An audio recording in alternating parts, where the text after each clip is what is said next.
வந்துட்டப்பா சாத்தகி அப்பப்போ வந்துதான் இருப்பாரு. சரி சரி தங்கை சுபத்திரை வர வழிவிடா இருக்கு பொம்பளை மாட்டிக்குவோம். ஆமா பாப்பா பாப்பா அது கேட்டு உடம்பு சொன்னாரா வர சொல்ல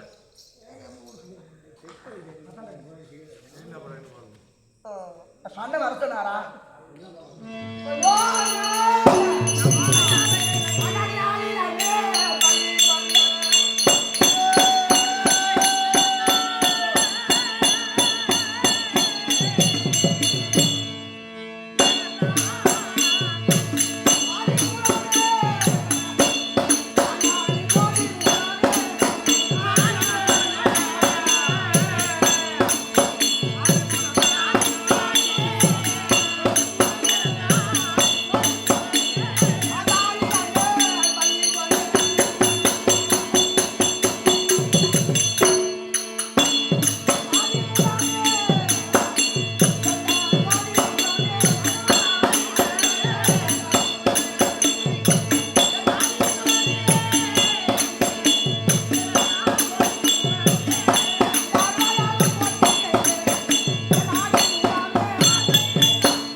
தங்கை மீது உன் கருணை எப்போதுமே எனக்கு இருக்க வேண்டும்.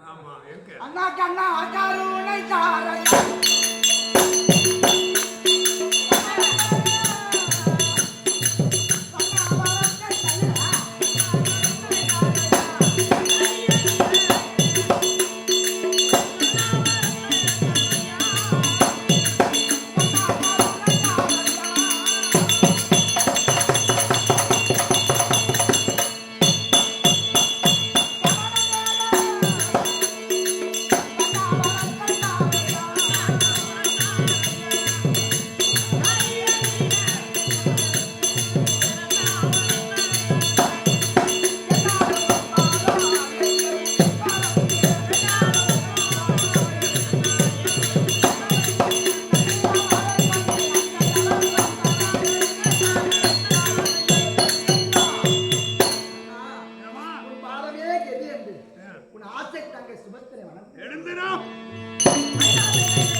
என் பிள்ளையாருக்கு அபிமன்னனை என் பெரிய மாமனுடைய காவலுக்கு அழைத்து வந்தீங்களே அண்ணா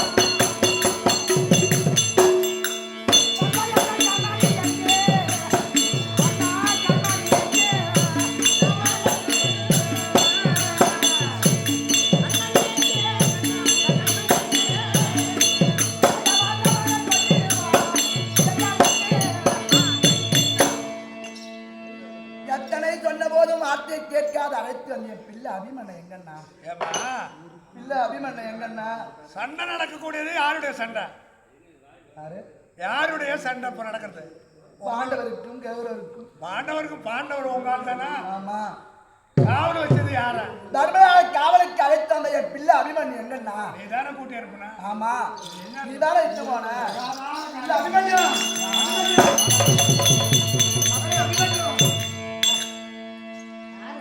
காவலுக்குன்னு போய் அனுப்பி வைமான்னு நேற்று சொன்னேன். ஆமா. அதான் உண்மை. அதுதானே. வேற இப்ப நான் காவலுக்கு இட்டு போனோம். உலகத்துல சொல்லுவாங்க நீ போகலாம் தர்மராஜா ஒரு காவலுக்கு போயிடாரு பண்ண. தர்மராஜ காலை இட்டு போனுங்க. தர்மராஜ் போய் கேட்டா நல்ல சர்வ ஜாக்கிரதையாக காவல் செய்தான் பிள்ளை அரிமன் என்று சொன்னார். பிள்ளை வீட்டுக்கு வரலன்னு கேட்டார். உன் அண்ணன் கண்ணனோடு சென்று விட்டான்னு அது அருமன் சொல்லிட்டார். அவன் பொய் வார்த்தை ஆடி விட்டார் தருவன். ஒரு ஓகால் சொல்ற கேட்டுக்குமா பாப்பா திரும்புதா என்னன்னு கேளு. வண்ணாங்கட்ட துணி போடுறோம். ஆமா கொக்கை துரத்தினா துணி கொடுக்குமா? கொக்கு கொடுக்காதுல்ல. வண்ணான போய் துணி கேட்டா தான் துவைச்சியா துவைக்கலான்னு தெரியும். ஆமா அந்த மாதிரி காவலுக்கு நீ அனுப்பி பிள்ளைய தெக்க போய் பாத்தியா? ஒருவேளை இங்க போயிருப்பா எங்க சரி பெரியம்மா அவனை கேட்டதுக்கு உன் கண்ணன் அண்ணன் வந்தாரு, காவலுக்கு வந்த பிள்ளை கண்ணனோடு சென்று விட்டான் அப்படின்னு சொல்லிட்டாரு. அதனால உங்ககிட்ட வந்த பிள்ளை எங்கன்னா பெத்த மனம் பித்து பிள்ளை மன கல்லுன்னு சொல்லுவாங்க. என் பிள்ளை எங்கன்னா சொல்லுன்னா இப்படியெல்லாம் அவனும் சாதிக்கிறாயே, இது நியாயமா? என் பிள்ளை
கூட்டம் என் பிள்ளை இறந்துட்டானா?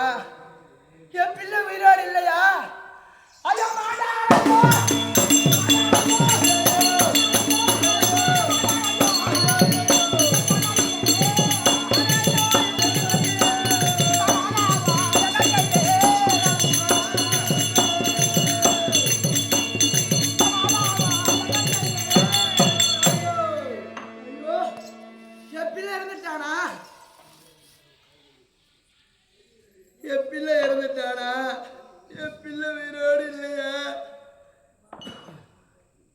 கண்ணா நாராயணா, என் பிள்ளை இறந்துட்டான்னு சொல்றே, இது நியாயமா தர்மமா?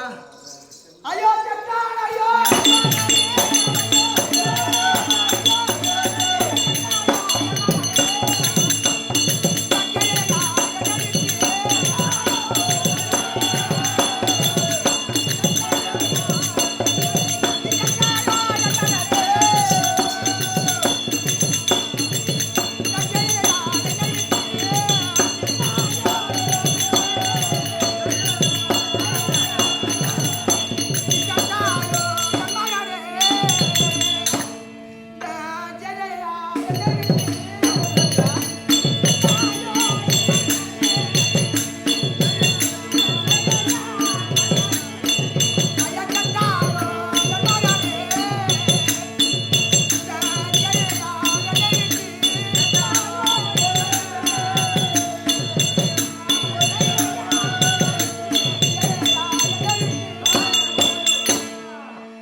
அம்மா அம்மா என்று எப்போது என் முந்தானை சுத்தி சுத்தி வருவேடா. என் பிள்ளை இறந்துட்டா, என் பிள்ளை உயிரோடு இல்லைன்னு சொல்றியாண்ணா கண்ணா? என் பிள்ளை என்னை எப்படிலாம் வளர்த்து வந்த கண்ணே, அப்புறமா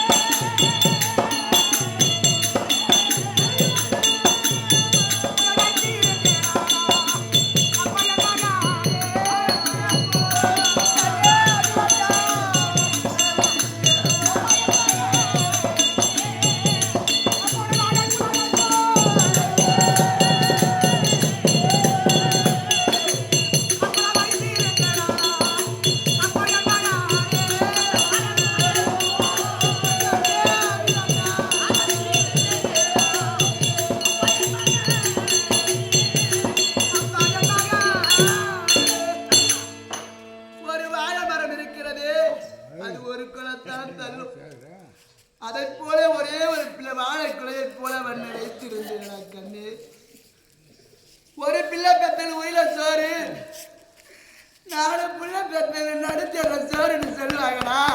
ஐயோ கண்ணு, நான் ஒரு பிள்ளைய பெற்றுவேன்.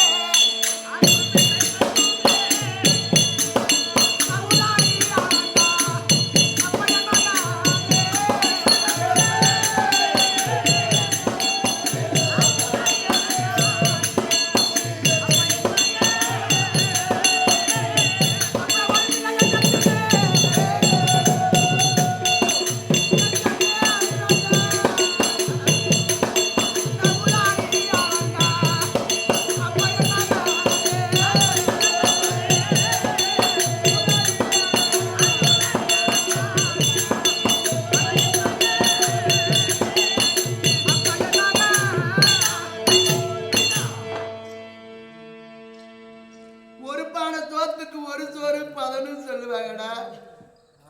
எனக்கு மாத்து பானைக்கு சோத்து பானைக்கு மாத்து பானை இல்லையடா.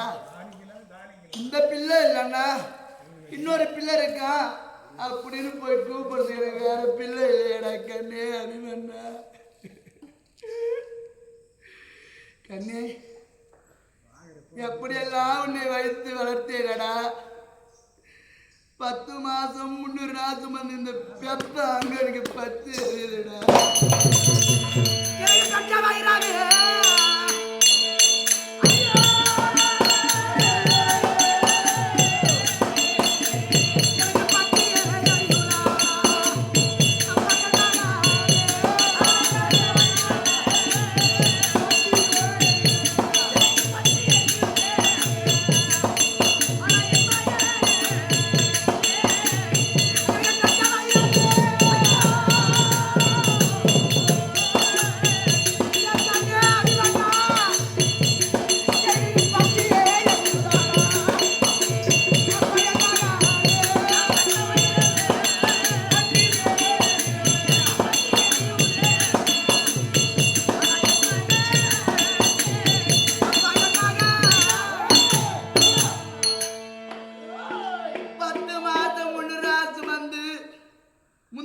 கிடந்து 300 சுமந்து ஈ கடிக்காது, எறும்பு கடிக்காது, வட்டிலும் தொட்டிலும் மார் மீதும் ரத்தத்தை எல்லாம் பாலாக்கி கொடுத்துன்னு வளர்த்தேடா. ஆனை இருக்கு, பண்ணி இருக்கு, அது பல குட்டி போடும். ஆனை இருக்கு, அது ஒரு குட்டி போடும்டா, அது ஆலயத்தில் இருக்குண்டா. அதை போல ஒன்னே ஒரே பிள்ளை வச்சிருந்தேனே. என் பிள்ளை பெற்றவருக்குத்தான் தெரியும் பிள்ளையின் அருமை, நட்டவருக்குத்தான் தெரியும் பயிரின் அருமை, கற்றவருக்குத்தான் தெரியும் கல்வியின் அருமைன்னு சொல்லுவாங்களே. இன்னைக்கு எனக்கு பெத்த மனம் பித்து, பிள்ளை மனம் கல்லுடா. எனக்கு 10 மாதம் வந்து பெத்த அங்க எனக்கு 10 எறிதா. ஒரு பிள்ளை எதற்காக பெற்றெடுப்பாக? ஒரு தாய் தந்தையோ நாட்டிலே இறந்து விட்டால், நீ இருந்து தந்தையார் இறந்து இந்த அத்திமா நகரையே முடிச்சுட்டி ஆழ்வா என்று ஆசை கொண்டேனடா. இந்த அத்திமா நகரை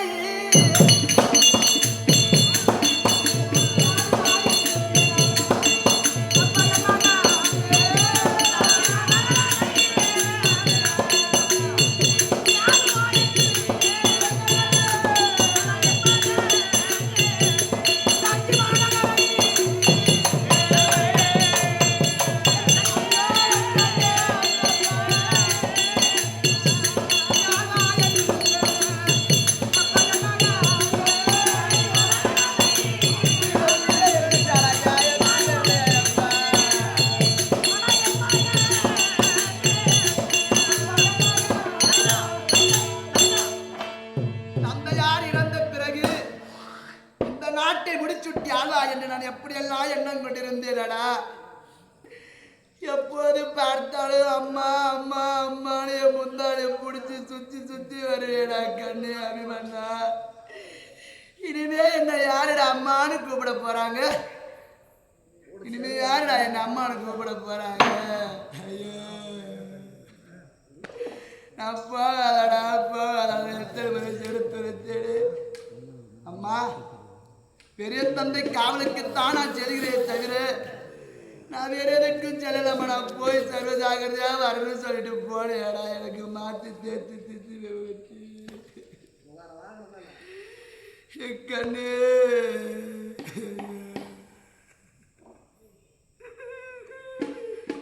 கண்ணு. ஒரு பிள்ளை எதற்காக பெற்றெடுப்பாங்க? தாய் தந்தை இறந்த பிறகு ஈமச்சடங்கு செய்யவும், எள்ளுந்தண்ணி இறைக்கவும், கொல்லி வைப்பதற்குத்தானே ஒரு பிள்ளையை பெற்றெடுப்பாங்க. நாங்கள் இறந்து நீ எனக்கு கொல்லி வைப்பா என்று நான் ஆசையோடு காத்திருந்தேனடா. தாய்க்கு தலைப்பில்லை, தகப்பனுக்கு கடப்பில்லைன்னு சொல்லுவாங்களே. எனக்கு எள்ளுந்தண்ணி இறைப்பா, ஈமச்சடங்கு செய்வா என்று இருந்தேனடா. கண்ணு, எழுந்தண்ணி இறைப்பா என்று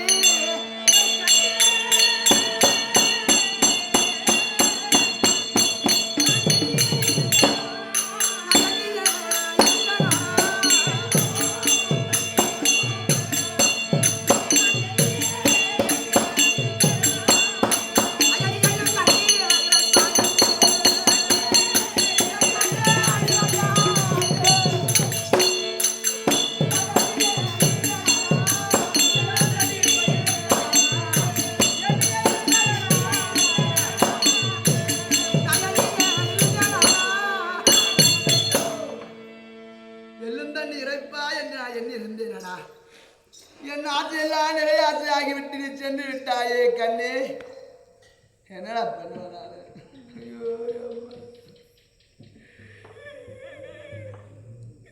இல்லையே, பறி கொடுத்தலுக்கு தான் பெரிய வருத்தம். கண்ணா, நாராயணா, அண்ணா,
ஆண்டவருடையான கௌதம் அவருடைய மனைவி அகலிகை. அந்த அகலி ஆகப்பட்டவள், அழகிலே நிகழை படைத்தவள் அந்த அகலிகை. அந்த அகலியை மீது தேவலோகத்தை ஆண்டவருடையான தேவகோமான ஆசைப்பட்டான். ஆசைப்பட்டு அடைய வேண்டும் என்பதற்காக கௌதம் அரிசிக்காகப்பட்டவருக்கு தினந்தோறும் நதிக்கரை சென்று குளித்து சாணபானம் செய்வது வழக்கம், நீராடி பூஜை புரிவது வழக்கம். பார்த்தார், தேவேந்திராகப்பட்டவன் கௌதமி மகையாரக்கூடிய அகலை அடைவன் என்று ஒரு சேவல் உருவமாகத்தான் எடுத்து கொக்கரக்கோ என்று கூவினான். பொழுதாகப்பட்டு விடுந்து விட்டது என்று கௌதமியாகப்பட்டவரோ நதிக்கரைக்கு ஜலகரைக்கு சென்று விட்டார். சென்ற உடனேயே ஜலத்திற்கும் நித்திரை உண்டு. அந்த ஜலமாகப்பட்ட உரை கொண்டிருந்தது. இது என்ன ஆச்சரியமாக இருக்கிறது அப்படி என்று நாணத்தால் அறிந்தார். நாணத்தால் அறிந்து கௌதமியாகப்பட்டவர் வர்ணகசாலை வந்தவுடனேயே பார்த்தான் தேவகோமா ஒரு கருமுனையாகத்தான் உருவெடுத்து வெளியே ஓடி வந்தான். அடே நில்லடா தேவகோமா, எப்போது நீ ஒரு ஓடிக்காக ஆசைப்பட்டாயோ உன்னுடமெல்லாம் ஓடியாக போயிருக்கிறார் என்று அந்த தேவகோமானுக்கு சாபத்தை கொடுத்தார். தன் மனிதருக்கு அகலை அழைத்தார்.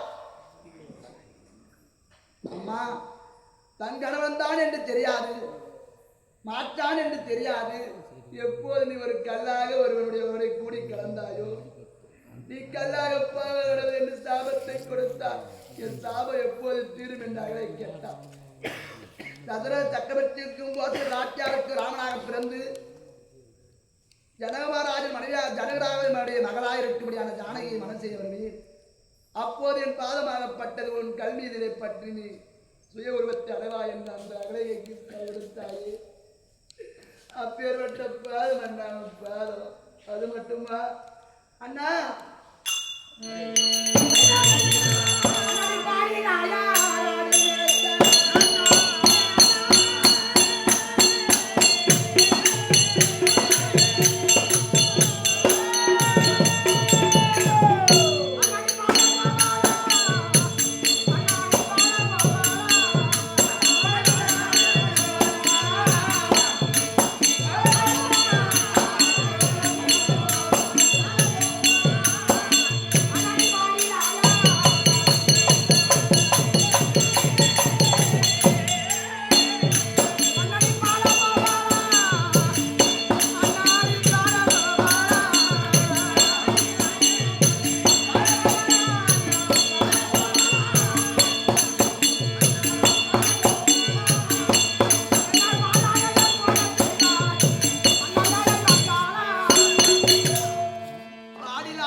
ஒரே ஒரு பிள்ளை அழைத்து சென்று என் பிள்ளைய பறிவெடுத்துட்டு வந்துட்டு அண்ணா கண்ணா நாய மணிதா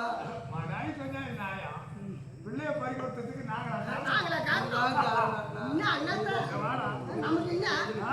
இந்த பிள்ளைக்கு நமக்கு என்ன வேலை சண்டைக்காரன் எதிர்க்கு சண்டை உன் பிள்ளை காவல் போனவங்களுக்கு தெரியும் செத்து டான்ஸ் வரான்னு பார்த்தேன் அது வழியால வைக்கிறேன் நீங்க ஆமாண்ணா சூப்பர் நீங்க அதான் அந்த செத்துட்டான்னு சொல்லி அந்த வழியா வந்தீங்களா பாக்குறது அப்ப நான் வந்தேன் சாமி என்ன சொல்றாரு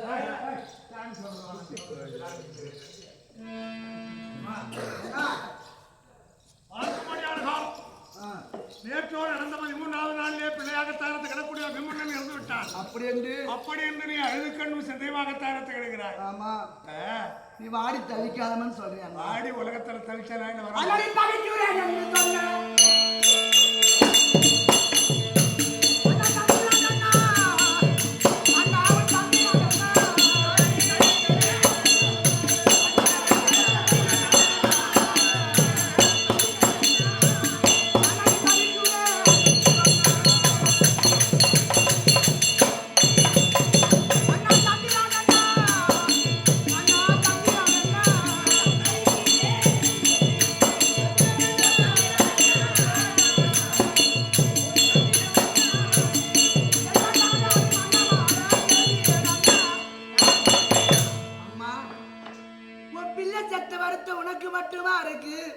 நானும் தாமா தவிக்கிறேன் அப்படின்னு அண்ணா நீ பெத்த வாழுங்களா செய்த அந்த செயல் இருக்கிறது அண்ணா அந்த பூமிக்குள் அந்த மாறு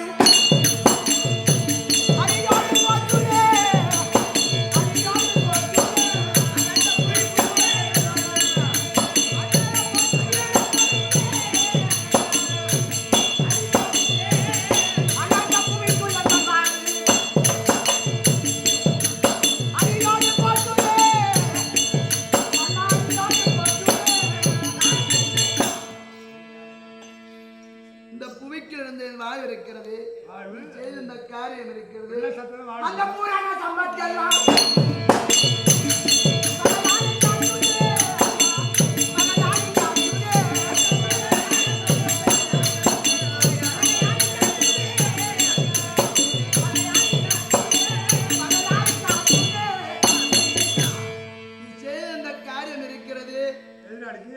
எதிராளிக்கு தானே தேடி வைத்து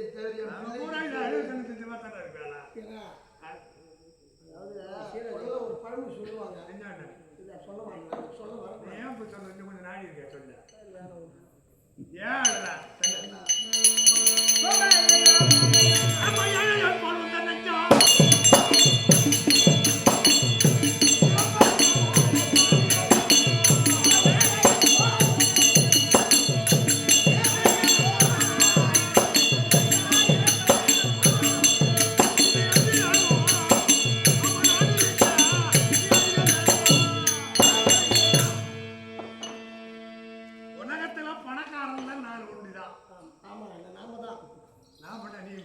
அண்ணக்கா அப்படி பையன் டேய் டேய் என்னடா நீ போய் சேத்துல கல்யாணம் இருக்கணும் அண்ணா போய் சாமி பார்க்கப்படியான காலம் அண்ணா பிள்ளையாகத்தாரத்தை கிடக்கூடிய அபிமன்னன் இறந்து விட்டான் குற்றேத்திர பூமின்னு சொன்னேன் ஆமா அதுக்கு நேரம் கிடக்கிறேன் அண்ணா எதிராளி பூரா கை விட்டுனாங்களான்னு சொல்லிட்டேன் என் பிள்ளை வந்து உயிரோட இருக்கணும்னு நினைச்சிருந்தா என் பிள்ளை உயிரோட இருந்திருப்பா ஒரு மாசத்துக்கு போன வரப்போறான் ஆண்டாண்டு தோறும் அழுதாலும் ஆண்டார் வருவாரும் மாநிலத்தில் அண்ணா அது மாதிரி விட்டுப்பா என் பிள்ளைய துரியோதன சேலை கொள்ளல ஆ நீதான் கொண்டுட்டு என் பிள்ளை நாகை போனான் நீ சைத்த சூதுதான் நான் என் பிள்ளை உயிரோடு இருக்கணும்னு நினைச்சிருந்தா என் பிள்ளை உயிரோடு இருந்திருப்பா இன்னைக்கு பெரிய வேலை செய்ய போறேன்னு உனக்கு தெரியல என்ன வேலைன்னா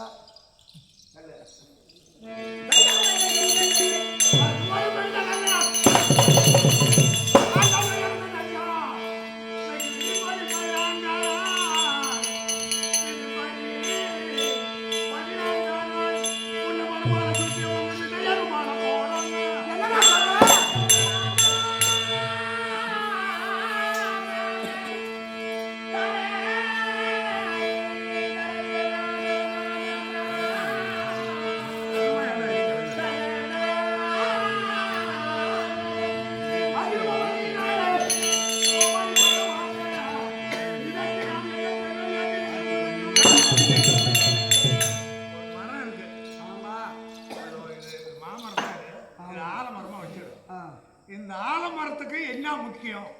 விழுதுதான் முக்கியம். விழுது முக்கியம் இல்லை, எல்லா வேர்கள் இருக்கும். ஆமா வேறு. அந்த மரம் சாயல சாய்ச்சிடும் அப்படின்னாக்கா அதுக்கு ஊசி வேறுதுன்னா அந்த மரம் சாய்ச்சிடும். ஆமா அந்த மாதிரி உன் பிள்ளை அபிமன்னன் சத்துல ஒரு பெருசுன்னு பேசிக்கினா எழுதுன்னு இருக்கிற. இன்னைக்கு பிள்ளையாகத்தாரத்து கிடக்கூடிய அபிமன்னன் நேற்று 13வது நாள் இறந்து விட்டார். அந்த இறந்து போன அபிமன்னனை ஒன்று குவிக்கவில்லையா, அக்கினி தீபம் ஏற்றி அதுல விழுந்து ஆம்படன் போறான் வந்தாலியா இருக்கும். என்ன சொல்ற அர்ஜுனனுக்கு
உனக்கு அளவரட்ட சபதமாகப்பட்டது, அது போய்விடும். அண்ணா பருத்தாமையா போனாலும் கழுத்தாமையா இருந்தா போதும். முதல்ல இருந்தா வட்டி சம்பாதிச்சுக்கலாம். கண்டிப்பா வட்டியே போயிட்டா இந்த ஒரு பையன் போறான், அவர் உசுரா இருந்தா நீ 1 லட்சம் உள்ள பார்க்கலாம். முதல்ல இருந்தா வட்டி சம்பாதிக்கலாம். முதல்ல போயிட்டா பேசினா அண்ணா அவன் என்ன சொன்ன 1 லட்சம் பிள்ளை பத்துக்கலாம். இல்லடா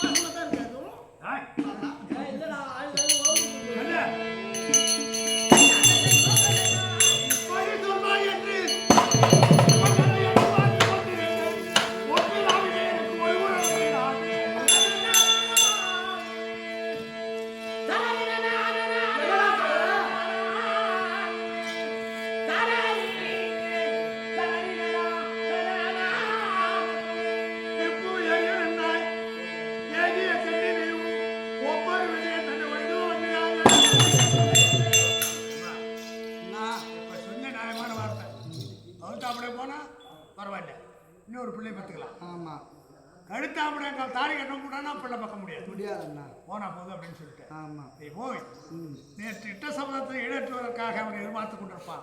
போய் அவன்கிட்ட சில வார்த்தை சொல்லி சபதத்தை நிறுத்தினா முடிஞ்சா செய். ஏன்னா நீ போய் பேசினேன் வாழை கலப்பிலே எடுக்க மாட்டேன் அப்படின்னு அந்த வாழை கலப்பிலே எடுத்து கொடுத்து சண்டைக்கு தயார் செய்து அனுப்பதா? போய் பகவான் வார்த்தை கேட்டு சுபத்திரை அர்ஜுனத்திலே போய் கொண்டிருக்கிறார். சமயம் பாண்டவரில் நடுவராகத்தானத்தை கிடக்கூடிய அர்ஜுனன் சமாதானி வருகிறான்.